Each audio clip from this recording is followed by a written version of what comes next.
Резкие повороты, выход принца, луна, солнышко, спортивные пируэты с незамысловатыми названиями выполняют местные ребята. Дауд Костоев здесь частый гость, караулил строительство площадки еще с самого начала и сейчас доволен.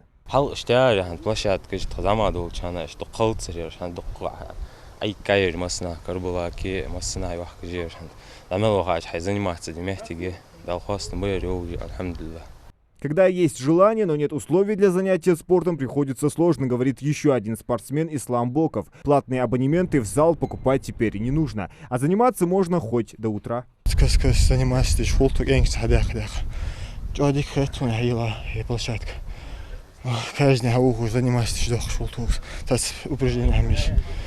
Строительство воркаут-площадки в Карабулаке началось еще этой весной. Турники, брусья, все как и положено. Только вот резинового покрытия почему-то нет. Неудобно ехать.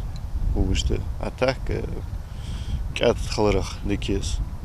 В администрации города отмечают, резиновое покрытие не предусмотрено по смете, да и сам спортивный объект еще не введен в эксплуатацию полностью. Для завершения осталось несколько штрихов. Как мы видим, монтаж тренажеров уличных уже завершен. В принципе, площадка готова. Осталось тут небольшой тротуар доделать и установка скамеечек и урн. Воркаут-площадка для жителей построена в рамках программы формирования комфортной городской среды. Официально она будет открыта 30 августа, в день образования города Карабулак. Зелимхан Калоев, Магомед Билакиев, Новости 24.